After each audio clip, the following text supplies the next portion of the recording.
ನಮಸ್ಕಾರ ಎಲ್ಲ ಆಧ್ಯಾತ್ಮ ಸಾಧಕರಿಗೂ ಹಾಗೂ ಸಾಧನಾಕಾಂಕ್ಷಿಗಳಿಗೂ. ಇದುವರೆಗೆ ನಾವು ನಮ್ಮ ಜೀವನದಲ್ಲಿ ರೇಖಿಯ ಪಾತ್ರ ಏನು, ರೇಖೆಯನ್ನು ಯಾರೆಲ್ಲ ಕಲಿತು ಅದನ್ನು ಅಳವಡಿಸ್ಕೊಳ್ಳೋದ್ರ ಮೂಲಕ ನಮ್ಮ ಜೀವನವನ್ನು ಬದಲಿಸ್ಕೊಳ್ಬೋದು ಮತ್ತು ಯಾರೆಲ್ಲ ಕಲಿತರೂ ಕೂಡ ಅದರ ಸಂಪೂರ್ಣ ಪ್ರಯೋಜನವನ್ನು ಪಡ್ಕೊಳ್ಳೋದಕ್ಕೆ ಆಗೋದಿಲ್ಲ ಎನ್ನುವಂತಹ ವಿಷಯವನ್ನು ಹಿಂದಿನ ಹಲವಾರು ಸಂವಾದದಲ್ಲಿ ನಾವು ಮಾತಾಡಿದ್ದೀವಿ. ರೇಖಿ ದೀಕ್ಷೆಯನ್ನು ಪಡೆದು ರೇಖಿಯನ್ನು ಕಲಿತು ತಮ್ಮ ಜೀವನದಲ್ಲಿ ಅಳವಡಿಸಿಕೊಂಡವರೆಲ್ಲರ ಜೀವನದಲ್ಲಿ ರೇಖಿ ಒಂದೇ ರೀತಿಯಲ್ಲಿ ಕೆಲಸ ಮಾಡ್ತಾ ಕೆಲವರು ಬಹಳ ಬೇಗನೆ ತಮ್ಮ ಆಸೆ ಆಕಾಂಕ್ಷೆಗಳನ್ನು ಪೂರೈಸ್ಕೊಳ್ತಾರೆ. ಮತ್ತು ಕೆಲವರು ಆಸೆ ಆಕಾಂಕ್ಷೆಗಳನ್ನು ಪೂರೈಸ್ಕೊಳ್ಳೋದಕ್ಕೆ ಹೆಚ್ಚು ಸಮಯವನ್ನು ವ್ಯಯಿಸಬೇಕಾಗತ್ತೆ. ಇದು ಯಾಕೆ? ರೇಖಿ ಶಕ್ತಿ ಏನಾದರೂ ಒಬ್ಬೊಬ್ಬರಿಗೆ ಒಂದೊಂದು ರೀತಿ ತಾರತಮ್ಯ ಮಾಡುತ್ತಾ ಅಂತ ಆಲೋಚನೆ ಮಾಡಿದರೆ, ಕೆಲವರಲ್ಲಿ ರೇಖಿ ತುಂಬ ಶಕ್ತಿಶಾಲಿಯಾಗಿರುತ್ತೆ ಮತ್ತು ಕೆಲವರಲ್ಲಿ ರೇಖಿ ತುಂಬ ದುರ್ಬಲವಾಗಿರುತ್ತೆ ಅನ್ನೋದನ್ನು ನಾವು ಒಪ್ಕೋಬೇಕಾಗತ್ತೆ. ಅಂದರೆ ರೇಖಿ ಕೆಲವರಲ್ಲಿ ಶಕ್ತಿಶಾಲಿಯಾಗಿರುವುದಕ್ಕೆ, ಕೆಲವರಲ್ಲಿ ದುರ್ಬಲವಾಗಿರುವುದಕ್ಕೆ ಕಾರಣ ಏನು? ನಾವು ಕೂಡ ನಮ್ಮ ರೇಖಿ ಶಕ್ತಿಯನ್ನು ಸಶಕ್ತಗೊಳಿಸಿಕೊಂಡು ನಮ್ಮ ಆಸೆ ಆಕಾಂಕ್ಷೆಗಳನ್ನು, ಆರೋಗ್ಯ, ಹಣಕಾಸು, ನೆಮ್ಮದಿಯನ್ನು ಆದಷ್ಟು ಬೇಗ ಪಡೆದುಕೊಳ್ಳುವಂತಹ ದಾರಿ ಏನು? ನಮ್ಮ ರೇಖಿ ಶಕ್ತಿ ಇನ್ನೂ ಶಕ್ತಿಯುತವಾಗಲು ನಾವು ಏನು ಮಾಡಬೇಕು ಅನ್ನೋದನ್ನು ನೋಡೋದಕ್ಕೆ ಮೊದಲು ರೇಖಿ ನಮ್ಮಲ್ಲಿ ಯಾಕೆ ದುರ್ಬಲ ಆಗುತ್ತೆ ಅನ್ನೋದನ್ನು ನೋಡ್ಕೋಬೇಕು. ರೇಖಿ ಅಂದರೆ ಏನು?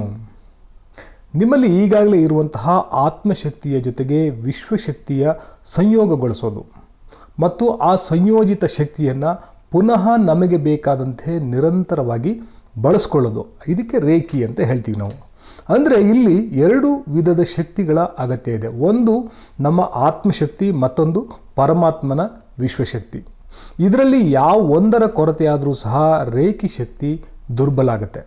ಸಾಧಾರಣವಾಗಿ ವಿಶ್ವಶಕ್ತಿ ಅಂದರೆ ರೇಯು ಅನಂತ ಹಾಗೂ ಅನಿಯಂತ್ರಿತವಾದದ್ರಿಂದ ಅದರ ಕೊರತೆಯಾಗುವಂತಹ ಸಂಭವ ಇರೋದಿಲ್ಲ. ಆದರೆ ನಮ್ಮ ಆತ್ಮಶಕ್ತಿ ಅಥವಾ ಪ್ರಾಣಶಕ್ತಿ ಅಂದರೆ ಕೀ ಅಂತ ನಾವೇನು ಹೇಳ್ತೀವಿ, ಅದು ಅಂತ ಅಂದರೆ ಲಿಮಿಟೆಡ್ ಮತ್ತು ನಿಯಂತ್ರಿತವಾದದ್ರಿಂದ ಅದರ ಕೊರತೆಯಾಗುವಂತಹ ಸಾಧ್ಯತೆ ಇರುತ್ತೆ. ಹಾಗೆ ಆತ್ಮಶಕ್ತಿಯ ಕೊರತೆ ಆದಾಗ ರೇಖಿ ದುರ್ಬಲ ಆಗುತ್ತೆ. ಯಾವ ಸಂದರ್ಭದಲ್ಲಿ ನಮ್ಮ ಆತ್ಮಶಕ್ತಿಯ ಕೊರತೆ ಆಗುತ್ತೆ ಮತ್ತು ಆ ಮೂಲಕ ರೇಖಿ ಹರಿಯುವಿಕೆಯಲ್ಲಿ ಅಡೆತಡೆಗಳು ಉಂಟಾಗುತ್ತೆ ಅನ್ನೋದನ್ನು ನೋಡೋಣ.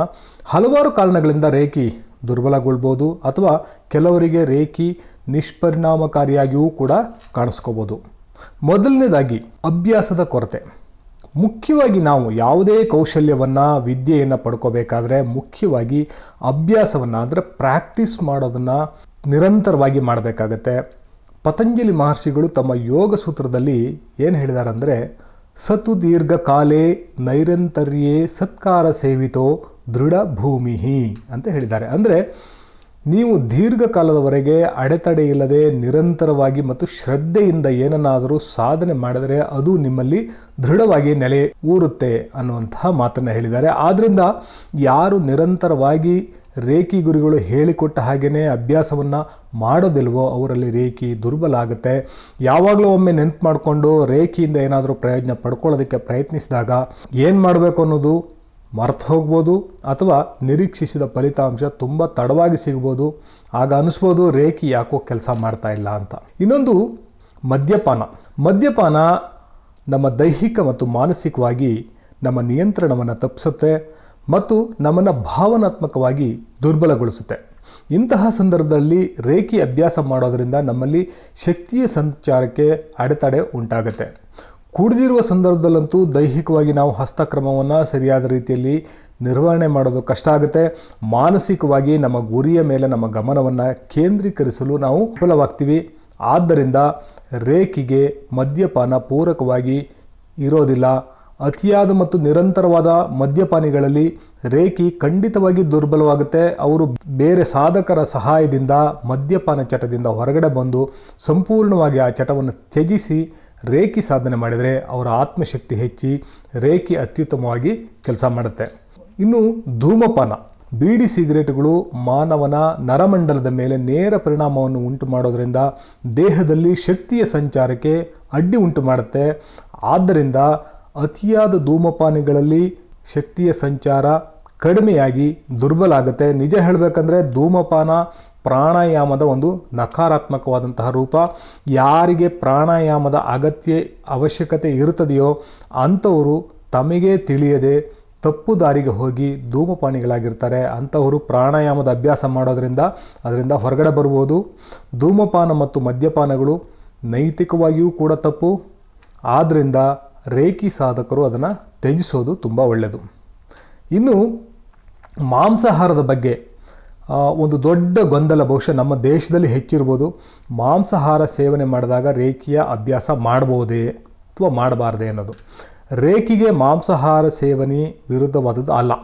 ಇದು ನಿಮ್ಮ ಒಂದು ಮಡಿಮೇಲಿಗೆ ವಿಷಯ ಕೂಡ ಅಲ್ಲ. ಮಾಂಸಾಹಾರ ನಿತ್ಯದ ಹಾಗೂ ಸಾಮಾನ್ಯ ಅಭ್ಯಾಸವಾಗಿರುವಂತಹ ಪಾಶ್ಚಾತ್ಯ ದೇಶಗಳಲ್ಲಿ ರೇಖಿಯನ್ನು ಹೆಚ್ಚಾಗಿ ಅಭ್ಯಾಸ ಮಾಡಲಾಗ್ತಾ ಇದೆ ಇವತ್ತಿಗೂ ಕೂಡ. ಆದರೆ ಅತಿಯಾದ ಊಟ, ಅದರಲ್ಲೂ ಅತಿಯಾದ ಮಾಂಸಾಹಾರದ ಸೇವನೆ ನಿಮ್ಮ ಯಾವುದೇ ರೀತಿಯಾದಂತಹ ಆಧ್ಯಾತ್ಮಿಕ ಸಾಧನೆಗೆ ಅಡ್ಡಿ ಉಂಟು ಮಾಡುತ್ತೆ. ಅದು ನಮ್ಮ ಎನರ್ಜಿಯನ್ನು ವ್ಯತ್ಯಾಸ ಮಾಡುತ್ತೆ. ಆದರೆ ಖಂಡಿತವಾಗಿಯೂ ಮಾಂಸಾಹಾರವನ್ನು ರೇಖಿಗೋಸ್ಕರ ತ್ಯಜಿಸಬೇಕಾಗಿಲ್ಲ. ನಿರಂತರ ಅಭ್ಯಾಸದಲ್ಲಿರುವಂತಹ ರೇಖಿ ಸಾಧಕರಿಗೆ ನಿಧಾನವಾಗಿ ಮಾಂಸಾಹಾರದ ಮೇಲೆ ಆಸಕ್ತಿ ಕಡಿಮೆ ಆಗೋದನ್ನು ನಾನು ಗಮನಿಸಿದ್ದೀನಿ. ರೇಖಿ ಸಾಧಕರು ಮಾಂಸಾಹಾರವೇ ಇರಲಿ ಅಥವಾ ಯಾವುದೇ ಆಹಾರ ಇರಲಿ ಅದನ್ನು ಹೀಲ್ ಮಾಡಿಕೊಂಡು ಸೇವಿಸುವಂಥ ಅಭ್ಯಾಸ ಮಾಡಿಕೊಳ್ಳೋದು ತುಂಬ ಒಳ್ಳೆಯದು. ಇನ್ನು ಬ್ಲ್ಯಾಕ್ ಮ್ಯಾಜಿಕ್ ಅಂತ ಹೇಳ್ತಾರೆ, ಮಾಟ ಮಂತ್ರದ ಪ್ರಯೋಗ ಆಗಿದ್ದಾಗ. ಮೊದಲನೇದಾಗಿ ಮಾಟ ಮಂತ್ರ ಅನ್ನೋದು ನಿಜಾನ ಅಥವಾ ಸುಳ್ಳು ಅನ್ನೋದನ್ನು ಇನ್ನೊಂದು ದಿವಸ ಚರ್ಚೆ ಮಾಡೋಣ. ಅದ್ರ ಬಗ್ಗೆ ನೀವು ಬಹಳ ಕುತೂಹಲಕಾರಿಯಾದಂತಹ ವಿಷಯಗಳನ್ನ ತಿಳ್ಕೊಳ್ಳೋದಿದೆ. ಇಲ್ಲಿ ರೇಖಿ ಕೂಡ ಒಂದು ಮ್ಯಾಜಿಕ್ ಅನ್ನೋದು ಗೊತ್ತಿರಬೇಕು ನಮಗೆ. ಆದರೆ ಇದು ಬ್ಲ್ಯಾಕ್ ಮ್ಯಾಜಿಕ್ ಅಲ್ಲ, ಅದರ ವೈಟ್ ಮ್ಯಾಜಿಕ್. ಇದು ಸರಿಯಾಗಿ ಅರ್ಥ ಮಾಡಿಕೊಂಡ್ರೆ ಇದು ಕೂಡ ಮಾಟ ಮಂತ್ರದ ರೀತಿಯೇ ಕೆಲಸ ಮಾಡುತ್ತೆ ಅನ್ನೋದನ್ನು ನಾವು ನೋಡ್ಬೋದು. ಅದೇ ರೀತಿ ಅತಿ ಪುರಾತನ ತಂತ್ರವಾದಂತಹ ಬ್ಲ್ಯಾಕ್ ಮ್ಯಾಜಿಕ್ ಅಂದರೆ ಮಾಟ ಮಂತ್ರದ ಪ್ರಯೋಗ ಆಗಿದ್ದು, ಅದರಿಂದ ಅತಿಯಾದ ಸಮಸ್ಯೆಗಳು ಉಂಟಾಗಿದ್ದಾಗ ಕೂಡ ರೇಖಿಯ ಹರಿವು ಕಡಿಮೆ ಆಗುವುದು ಅಥವಾ ರೇಖಿಯಿಂದ ಶೀಘ್ರ ಕೆಲಸಗಳು ಆಗದೇ ಇರೋದನ್ನು ನೋಡ್ಬೋದು. ರೇಖಿಯಿಂದಲೇ ಇವುಗಳನ್ನು ನಿವಾರಣೆ ಮಾಡ್ಕೋಬೋದು, ಆದರೆ ಇದಕ್ಕೆ ಹೆಚ್ಚು ಸಮಯ ತಗೊಳುತ್ತೆ. ಹಾಗೆಯೇ ಮಾನಸಿಕ ಹಾಗೂ ಭಾವನಾತ್ಮಕವಾದಂತಹ ಒತ್ತಡಗಳು ಅತಿಯಾಗಿದ್ದಾಗ ಕೂಡ ರೇಖಿ ಹರಿವನ್ನು ಕಡಿಮೆ ಮಾಡುತ್ತೆ. ದೈಹಿಕವಾದಂತಹ ವ್ಯಾಯಾಮದ ಕೊರತೆ ಇದ್ದರೆ, ಯಾರು ಕೂತಿರ್ತಾರೆ, ದೈಹಿಕವಾಗಿ ಯಾವುದೇ ರೀತಿಯಾದಂಥ ಚಟುವಟಿಕೆ ಮಾಡೋದಿಲ್ಲ, ಅವರಲ್ಲಿಯೂ ಕೂಡ ರೇಖಿ ಹರಿವು ಕಡಿಮೆಯಾಗಿ ರೇಖಿ ದುರ್ಬಲ ಆಗುತ್ತೆ. ಕೆಲವರಿಗೆ ರೇಖಿ ಹಾಗೂ ಅದರ ಶಕ್ತಿಯ ಬಗ್ಗೆ, ಅದರ ಗುಣಪಡಿಸುವ ಸಾಮರ್ಥ್ಯದ ಮೇಲೆ ಅತಿಯಾದಂತಹ ಅನುಮಾನ ಇರುತ್ತೆ. ತಾನು ಏನೇನೂ ಮಾಡಿದರೂ ಗುಣವಾದಂತಹ ದೊಡ್ಡ ದೊಡ್ಡ ಕಾಯಿಲೆ, ಡಾಕ್ಟ್ರಿಗೆ ಬಗ್ದೇ ಇರುವಂತಹ ಕಾಯಿಲೆ ಕೇವಲ ನಮ್ಮ ಮೇಲೆ ಕೈ ಇಟ್ಕೊಳ್ಳೋದ್ರಿಂದ ಗುಣ ಆಗುತ್ತಾ, ಇದೆಲ್ಲ ಮೂಢನಂಬಿಕೆ, ದುಡ್ಡು ಮಾಡೋದಕ್ಕೋಸ್ಕರ ಇದನ್ನೆಲ್ಲ ಹೇಳ್ಕೊಡ್ತಾರೆ ಅಂತ ಅಂದ್ಕೊಳ್ಳೋರು ಮಾನಸಿಕವಾಗಿ ಅವರೇ ರೇಖೆಯನ್ನು ತಡಿತಾ ಇರೋದ್ರಿಂದ, ಅದರ ಶಕ್ತಿಯನ್ನು ನಿರ್ಬಂಧ ಮಾಡ್ತಾ ಇರೋದ್ರಿಂದ ರೇಖಿ ಅವರಲ್ಲಿ ದುರ್ಬಲ ಆಗುತ್ತೆ. ಇನ್ನು ನಮ್ಮ ಸುತ್ತಮುತ್ತಲಿನ ಪರಿಸರ, ಅದರಲ್ಲಿರುವಂತಹ ಅತಿಯಾದ ಅಡಚಣೆಗಳು, ಒತ್ತಡ ಉಂಟು ಮಾಡುವಂತಹ ಶಬ್ದ ಆಗಿರ್ಬೋದು, ಅತಿಯಾದಂತಹ ವಾಸನೆ ಮೊದಲಾದಂತಹ ಗಲೀಜಿರುವಂತಹ ಪ್ರದೇಶದಲ್ಲಿ ಇರುವಾಗ ಮಾನಸಿಕ ಹಾಗೂ ದೈಹಿಕವಾದಂತಹ ಒತ್ತಡ ನಮ್ಮ ಸಬ್ಕಾನ್ಷಿಯಸ್ ಲೆವೆಲಲ್ಲಿ ಆಗ್ತಾ ಇರುತ್ತೆ. ಆಗ ಕೂಡ ರೇಖೆ ಹರಿಯುವಿಕೆ ಕಡಿಮೆ ಆಗುವಂಥ ಸಂದರ್ಭಗಳಿವೆ. ಹಾಗೆ ದೈಹಿಕವಾಗಿ ದುರ್ಬಲತೆ ಅಂದರೆ ದೀರ್ಘಕಾಲದ ದೈಹಿಕ ಕಾಯಿಲೆಗಳನ್ನ ಹೊಂದಿರೋರು ಹಾಗೂ ಅತಿಯಾದ ನಿಶಕ್ತಿಯನ್ನು ಹೊಂದಿರೋರಲ್ಲಿ ಆತ್ಮಶಕ್ತಿಯ ಕೊರತೆ ಬಾಧಿಸ್ತಾ ಇರುತ್ತೆ. ಹೀಗೆ ಆತ್ಮಶಕ್ತಿಯ ಕೊರತೆಯಾದಾಗ ರೇಖಿ ಹರಿಯುವಿಕೆಯ ಪ್ರಮಾಣ ಕಡಿಮೆ ಆಗುತ್ತೆ.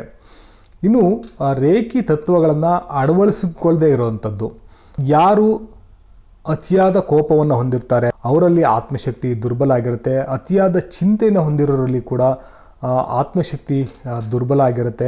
ದೇವರು ಕೊಟ್ಟಂತಹ ಜೀವನ, ಸಹಮಾನವರ ಪ್ರೀತಿ ವಿಶ್ವಾಸಗಳಿಗೆ ಆಗಿರದೇ ಇರುವಂತಹ, ಯಾರು ಎಲ್ಲರನ್ನ ದೂರ್ತಾ ಇರ್ತಾರೋ ಅವರ ಜೀವನದಲ್ಲಿ ಆತ್ಮಶಕ್ತಿಯ ಕೊರತೆ ಉಂಟಾಗುತ್ತೆ. ಯಾರು ಪ್ರಾಮಾಣಿಕವಾದಂತಹ ಜೀವನ ನಡೆಸದೆ ಅಪ್ರಾಮಾಣಿಕವಾದಂತಹ ನಡವಳಿಕೆಗಳನ್ನು ತೋರಿಸ್ತಾರೋ ಅವರಲ್ಲಿ ಕೂಡ ಆತ್ಮಶಕ್ತಿಯ ಕೊರತೆ ಉಂಟಾಗುತ್ತೆ. ಯಾರು ಅಹಂಕಾರಿಗಳಾಗಿರ್ತಾರೋ, ಇತರರನ್ನು ಬೇರೆ ಬೇರೆ ಕಾರಣಗಳಿಗಾಗಿ ಗೌರವಿಸುವುದಿಲ್ಲವೋ ಅವರು ತನ್ನನ್ನು ತನ್ನ ಆತ್ಮವನ್ನು ತಾನೇ ಅವಮಾನ ಮಾಡಿಕೊಂಡಂಗೆ ಇಂಥವರಲ್ಲಿ ಕೂಡ ಆತ್ಮಶಕ್ತಿಯ ಕೊರತೆ ಉಂಟಾಗಿ ರೇಖಿ ದುರ್ಬಲ ಆಗುತ್ತೆ. ಇಷ್ಟೆಲ್ಲ ಆದಮೇಲೆ ಈ ರೇಖಿಯನ್ನು ಸಶಕ್ತಗೊಳಿಸುವಂತಹ ಬಲಪಡಿಸುವಂತಹ ಕ್ರಮಗಳು ಏನು ಅನ್ನೋದನ್ನು ನೋಡೋಣ. ಏನೇನು ಕ್ರಮಗಳನ್ನ ಕೈಗೊಂಡ್ರೆ ರೇಖಿ ಸ್ಟ್ರಾಂಗ್ ಆಗುತ್ತೆ ಅನ್ನೋದನ್ನು ನಾವು ನೋಡೋಣ. ಮೊದಲನೇದಾಗಿ ಸ್ವಯಂ ಚಿಕಿತ್ಸೆ. ಒಬ್ಬ ಸಾಧಕ ಮೊದಲನೇ ಪದವಿನಿರಲಿ ಅಥವಾ ಮಾಸ್ಟರ್ ಡಿಗ್ರಿ ಆಗಿರಲಿ, ಅವನು ರೇಖಿ ಗುರುವೇ ಆಗಿರಲಿ, ನಿಯಮಿತವಾದಂತಹ ನಿರಂತರವಾದಂತಹ ಸ್ವಚಿಕಿತ್ಸೆಯನ್ನು ಅಂದರೆ ಸೆಲ್ಫ್ ಹೀಲಿಂಗನ್ನು ಯಾರು ಮಾಡ್ತಾರೋ ಅವರ ಆತ್ಮಶಕ್ತಿ ಸದೃಢವಾಗಿರುತ್ತೆ. ಆ ಮೂಲಕ ಅವರಲ್ಲಿ ರೇಖಿ ಅದ್ಭುತವಾಗಿ ಕೆಲಸ ಮಾಡುತ್ತೆ. ಅತಿ ಹೆಚ್ಚಾಗಿ ರೇಖಿ ಹರಿವಿಕೆಯ ಶಕ್ತಿಯನ್ನು ಅವರು ಅನುಭವಿಸುವುದು. ಅದರಿಂದ ರೇಖಿ ಅಭ್ಯಾಸ ಮಾಡುವ ಸಾಧಕರು ನಿರಂತರವಾಗಿ ಸ್ವಯಂ ಹೀಲಿಂಗ್ ಮಾಡ್ಕೊಳ್ಳೋದು ಬಹಳ ಮುಖ್ಯ. ದೀಕ್ಷೆ ಪಡೆದು 21 ದಿವಸ ಹೀಲಿಂಗ್ ಮಾಡ್ಕೊಂಡಿದ್ದೀನಿ ಸಾಕಲ್ವಾ ಅಂದರೆ ಖಂಡಿತವಾಗಿಯೂ ಸಾಕಾಗೋದಿಲ್ಲ. ರೇಖಿಯನ್ನು ಜೀವನ ಪರ್ಯಂತ ಅಭ್ಯಾಸ ಮಾಡಬೇಕು. ಯಾರು ನಿರಂತರ ಅಭ್ಯಾಸದಲ್ಲಿ ತೊಡಗ್ತಾರೋ ಅವರು ತಮಗೆ ಆಗಬೇಕಾದಂತಹ ವಿಷಯಗಳಿಗೆ ಕೈ ಇಟ್ಟ ತಕ್ಷಣ ಫಲಿತಾಂಶವನ್ನು ಪಡ್ಕೊಳ್ತಾರೆ. ಅವರು ಮನಸ್ಸಲ್ಲಿ ಅಂದ್ಕೊಂಡಿದ್ದೆಲ್ಲ ಪವಾಡದ ರೀತಿಯಲ್ಲಿ ನಡೀತಾ ಹೋಗುತ್ತೆ. ಇನ್ನು ಧ್ಯಾನ. ಒಬ್ಬ ರೇಖಿ ಸಾಧಕ ಯಾವುದಾದರೂ ಒಂದು ಧ್ಯಾನವನ್ನು ನಿರಂತರವಾಗಿ ಅಭ್ಯಾಸದಲ್ಲಿ ಇಟ್ಕೋಬೇಕು. ಅದರಲ್ಲಿಯೂ ಚಕ್ರಧ್ಯಾನದಂತಹ ಧ್ಯಾನಗಳನ್ನು ರೇಖಿಗೆ ಬಹಳ ಪೂರಕವಾಗಿ ಕೆಲಸ ಮಾಡ್ತವೆ.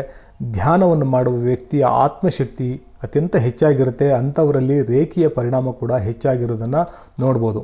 ಇನ್ನು ರೇಖಿಯನ್ನು ಅಭ್ಯಾಸ ಮಾಡುವಂತಹ ವ್ಯಕ್ತಿಗಳು ರೇಖಿ ಅದರ ಶಕ್ತಿ ಹೇಗೆ ಕೆಲಸ ಮಾಡುತ್ತೆ ಅನ್ನುವಂತಹ ಮೂಲಭೂತ ಅಂಶಗಳ ತಿಳುವಳಿಕೆ ಬಹಳ ಮುಖ್ಯ. ಈ ರೀತಿಯಾದಂತಹ ತಿಳುವಳಿಕೆ ಹೊಂದಿರುವಂತಹ ವ್ಯಕ್ತಿಗಳ ಮನಸ್ಸು ರೇಖಿಗೆ ಪೂರಕವಾಗಿ ಕೆಲಸ ಮಾಡೋದರಿಂದ ಅವರ ಅಭ್ಯಾಸದಲ್ಲಿ ನಿರಂತರತೆ ಬರುತ್ತೆ. ಅದರಿಂದ ಅವರಲ್ಲಿ ರೇಖಿಯ ಶಕ್ತಿಯ ಹೆಚ್ಚಳಕ್ಕೆ ಕಾರಣ ಆಗುತ್ತೆ. ಆದ್ದರಿಂದ ರೇಖಿ ಸಾಧಕರು ರೇಖಿಗೆ ಸಂಬಂಧಿಸಿದ ಪುಸ್ತಕಗಳು, ವಿಡಿಯೋಗಳು, ಗುರುಗಳು ಮತ್ತು ಅವರ ಕಾರ್ಯಾಗಾರದಲ್ಲಿ ಭಾಗವಹಿಸ್ತಾ ತಮ್ಮ ತಿಳುವಳಿಕೆ ಮಟ್ಟವನ್ನು ಹೆಚ್ಚಿಸ್ಕೋಬೋದು. ಆ ಮೂಲಕ ರೇಖಿಯನ್ನು ಸದೃಢ ಮಾಡ್ಕೋಬೋದು. ಇನ್ನು ಯಾರೋ ಹೇಳಿದ್ರು ಏನೋ ಆಗ್ಬೋದೇನೋ ನೋಡೋಣ, ಇದೆಲ್ಲ ನಿಜಾನ ಪರೀಕ್ಷೆ ಮಾಡೋಣ ಅನ್ನುವಂತಹ ಒಂದು ಮನೋಭಾವದಲ್ಲಿ ರೇಖಿಯನ್ನು ಕಲಿತು ಸುಮ್ಮನೆ ಅಭ್ಯಾಸ ಮಾಡ್ತಾ ಇದ್ದರೆ ರೇಖಿಯ ನಿಜವಾದ ಶಕ್ತಿಯ ಅರಿವು ಆಗೋದು ಕಷ್ಟ ಮತ್ತು ರೇಖಿಯ ಹರಿವನ್ನು ಗಮನಿಸುವುದು ಕೂಡ ಕಷ್ಟ ಆಗುತ್ತೆ. ರೇಖಿ ದೃಢವಾಗಬೇಕಂದ್ರೆ ಮತ್ತು ಆತ್ಮಶಕ್ತಿ ಹೆಚ್ಚಬೇಕಂದ್ರೆ ನಿಮಗೆ ಜೀವನದಲ್ಲಿ ದೊಡ್ಡದಾದಂತಹ ಗುರಿ ಇದ್ದು ಅದನ್ನು ಸಾಧಿಸಲು ನೀವು ಪ್ರಯತ್ನ ಪಡ್ತಾ ಇರಬೇಕು. ಅಥವಾ ತನ್ನ ಜೀವನ ಸುಖಮಯವಾಗಿರಲು, ನೆಮ್ಮದಿಯಾಗಿರಲು, ಸಾಧಕ ಅನಿಸಿಕೊಳ್ಳಲು ತನಗೆ ಏನು ಬೇಕು, ಅದು ಹಣನ, ಪ್ರೀತಿನ ಅಥವಾ ಯಶಸ್ಸ, ನೆಮ್ಮದಿನ, ಏನು ಬೇಕು ಅನ್ನೋದು ನಿಮಗೆ ಗೊತ್ತಿರಬೇಕು. ಹಾಗೆ ಗೊತ್ತಿದ್ದಾಗ ಮಾತ್ರ ನಿಮಗೆ ಅದರ ಬಗ್ಗೆ ಗಮನ ಹರಿಸೋದಕ್ಕೆ ಮತ್ತು ಅದನ್ನು ಪಡ್ಕೊಳ್ಳೋದಕ್ಕೆ ಪ್ರಯತ್ನ ಮಾಡೋದಕ್ಕೆ ಸಾಧ್ಯ ಆಗುತ್ತೆ. ಅದೇ ರೀತಿ ರೇಖಿ ಕಲಿಯುವಾಗ ಮತ್ತು ಕಲಿತು ಅಭ್ಯಾಸ ಮಾಡುವ ಸಂದರ್ಭದಲ್ಲಿ ರೇಖಿಯನ್ನು ಯಾಕೆ ಕಲಿತಿದ್ದೀನಿ, ನನಗೆ ರೇಖಿಯಿಂದ ಆಗಬೇಕಾದಂತಹ ಕೆಲಸ ಏನು, ರೇಖಿಯಿಂದ ಏನು ಕೆಲಸವನ್ನು ನಾನು ಮಾಡಿಸ್ಬೇಕು ಎನ್ನುವಂಥ ಉದ್ದೇಶದ ಬಗ್ಗೆ ಸ್ಪಷ್ಟತೆ ಇದ್ದರೆ ರೇಖಿ ಸಾಧನೆಯನ್ನು ಆ ಗುರಿಯನ್ನು ಈಡೇರಿಸ್ಕೊಳ್ಳೋದಕ್ಕೋಸ್ಕರ ಮಾಡ್ತಾ ಹೋದರೆ ಒಂದು ಉದ್ದೇಶದಿಂದ ಮಾಡಿದಂಥ ರೇಖಿ ಸಂಪೂರ್ಣವಾಗಿ ನಿಮ್ಮಲ್ಲಿ ದೃಢವಾಗುತ್ತೆ. ಒಂದು ಒಳ್ಳೆಯ ಶಕ್ತಿಯ ಹರಿವನ್ನು ನೀವು ಗಮನಿಸಬಹುದು. ಹಾಗೆಯೇ ದೈಹಿಕ ವ್ಯಾಯಾಮಗಳು ನಮ್ಮ ಆತ್ಮಶಕ್ತಿಯನ್ನು ಹೆಚ್ಚಿಸುವಂತಹ ಅತ್ಯಂತ ಉತ್ತಮ ಮಾರ್ಗ ಎಂದರೆ ದೈಹಿಕವಾದಂತಹ ವ್ಯಾಯಾಮ. ದೈಹಿಕ ಚಟುವಟಿಕೆಗಳನ್ನು ಮಾಡದೇ ಇರೋರಿಗಿಂತ ದೈಹಿಕ ಚಟುವಟಿಕೆಗಳನ್ನು ನಿಯಮಿತವಾಗಿ ಮಾಡುವವರಲ್ಲಿ ರೇಖಿಯ ಹರಿವು ಅತ್ಯಂತ ಹೆಚ್ಚಾಗಿರುತ್ತೆ. ದೈಹಿಕ ವ್ಯಾಯಾಮ ಯಾವುದೇ ಥರವಾಗಿರ್ಬೋದು, ಅದು ವಾಕಿಂಗ್ ಇರ್ಬೋದು, ಡಾನ್ಸಿಂಗ್ ಇರ್ಬೋದು, ಜಿಮ್ ಇರ್ಬೋದು, ರನ್ನಿಂಗ್ ಇರ್ಬೋದು, ಯೋಗ ಇರ್ಬೋದು, ಯಾವುದೇ ರೀತಿಯಾದಂತಹ ವ್ಯಾಯಾಮ ಆಗಿರ್ಬೋದು. ಆದರೆ ಅದು ನಿಯಮಿತ ಹಾಗೂ ನಿರಂತರವಾಗಿರಬೇಕು. ಅದರಲ್ಲಿಯೂ ಯೋಗಾಸನಗಳು ರೇಖೆಗೆ ಅತ್ಯಂತ ಹೆಚ್ಚು ಪೂರಕವಾಗಿ ಕೆಲಸ ಮಾಡ್ತವೆ. ಯಾಕಂದರೆ ಯೋಗ ಕೇವಲ ವ್ಯಾಯಾಮ ಅಲ್ಲ, ಅದು ನಮ್ಮ ವ್ಯವಸ್ಥೆಯಲ್ಲಿ ಶಕ್ತಿಯ ಹರಿವನ್ನು ಸರಾಗಗೊಳಿಸುತ್ತೆ. ಅದೇ ರೀತಿ ಪ್ರಾಣಾಯಾಮ ಅನ್ನೋದು ಕೂಡ ನಮ್ಮ ಪ್ರಾಣಮಯ ಕೋಶದಲ್ಲಿರುವಂತಹ 72,000 ನಾಡಿಗಳಲ್ಲಿರುವಂತಹ ಅಡೆತಡೆಗಳನ್ನು ತೆರೆದು ಶಕ್ತಿಯ ಹರಿಯುವಿಕೆಯನ್ನು ಸರಾಗಗೊಳಿಸುವಂತಹ ಒಂದು ಪ್ರಕ್ರಿಯೆ. ರೇಖಿಯು ಸಹ ಪ್ರಾಣಮಯ ಕೋಶದಲ್ಲಿರುವಂತಹ ನಾಡಿಗಳ ಮೂಲಕ ಹರಿಯುವುದರಿಂದ ಪ್ರಾಣಾಯಾಮವು ರೇಖಿ ಶಕ್ತಿಯ ಹರಿಯುವಿಕೆಯನ್ನು ಸರಾಗಗೊಳಿಸುತ್ತೆ. ಆದ್ದರಿಂದ ಪ್ರಾಣಾಯಾಮವಂತೂ ಅತ್ಯುತ್ತಮವಾಗಿ ರೇಖಿ ಶಕ್ತಿಯನ್ನು ಹೆಚ್ಚು ಮಾಡುವಂತಹ ಒಂದು ಕ್ರಮ ಆಗಿದೆ. ಇನ್ನು ಖೀಗಾಂಗ್, ತಾಯ್ ಚಿ ಮೊದಲಾದಂತಹ ಎನರ್ಜಿ ವರ್ಕ್ಗಳನ್ನು ಅಭ್ಯಾಸ ಮಾಡ್ಬೋದು. ಆದರೆ ಇದ್ರ ಬಗ್ಗೆ ಹೆಚ್ಚಿನವರಿಗೆ ಅರಿವು ಇಲ್ಲದೇ ಇರ್ಬೋದು. ಇದು ಚೀನಾದ ಒಂದು ಆತ್ಮಶಕ್ತಿಯನ್ನು ಹೆಚ್ಚಿಸಿಕೊಳ್ಳುವಂತಹ ಅದ್ಭುತವಾದಂತಹ ಅಭ್ಯಾಸ ಆಗಿದೆ. ಇದು ಕೂಡ ರೇಖಿ ಸಾಧನೆಗೆ ಅತ್ಯಂತ ಪೂರಕವಾಗಿ ಕೆಲಸ ಮಾಡುತ್ತೆ. ಇವೆರಡು ರೇಖಿಯ ಶಕ್ತಿಯ ಬಗ್ಗೆ ಹೆಚ್ಚಿನ ಅರಿವು ಮತ್ತು ಸೂಕ್ಷ್ಮತೆಯನ್ನು ಉಂಟು ಮಾಡುತ್ತವೆ. ಸಾಧ್ಯವಾದರೆ ಇದರ ಬಗ್ಗೆ ಒಂದು ವಿಡಿಯೋ ಮಾಡೋದಕ್ಕೆ ಪ್ರಯತ್ನ ಮಾಡ್ತೀನಿ. ಇನ್ನು ಬೇರೆಯವರಿಗೆ ಹೀಲ್ ಮಾಡೋದು, 2ನೇ ಮತ್ತು ಅದಕ್ಕಿಂತ ಹೆಚ್ಚಿನ ದೀಕ್ಷೆ ಪಡೆದವರು ಬೇರೆಯವರಿಗೆ ಹೀಲ್ ಮಾಡುವುದರ ಮುಖಾಂತರ ತಮ್ಮ ರೇಖಿ ಶಕ್ತಿಯನ್ನು ಹೆಚ್ಚು ಮಾಡ್ಕೋಬೋದು. 2ನೇ ದೀಕ್ಷೆ ಹೀಲರ್ ದೀಕ್ಷೆ ಆಗಿದ್ದು, ಅವರು ಬೇರೆಯವರಿಗೆ ಹೀಲ್ ಮಾಡುವಾಗ ತಮ್ಮ ಮೂಲಕ ಶಕ್ತಿಯನ್ನು ಹರಿಯಲು ಅನುವು ಮಾಡಿಕೊಡೋದ್ರಿಂದ ಮತ್ತು ತಾವು ಮಾಡಿದ ಹೀಲಿಂಗ್ನಿಂದ ಬೇರೆಯವರು ಸಕಾರಾತ್ಮಕ ಫಲಿತಾಂಶವನ್ನು ಪಡ್ಕೊಳ್ಳೋದನ್ನು ನೋಡಿದಾಗ ತಮ್ಮ ಆತ್ಮವಿಶ್ವಾಸ ಹೆಚ್ಚಾಗುತ್ತೆ. ಯಾರಿಗೆ ಆತ್ಮವಿಶ್ವಾಸ ಹೆಚ್ಚಿರುತ್ತೋ ಅವರು ಆತ್ಮಶಕ್ತಿ ಹೆಚ್ಚಾಗಿದೆ ಅಂತಲೇ ಅರ್ಥ.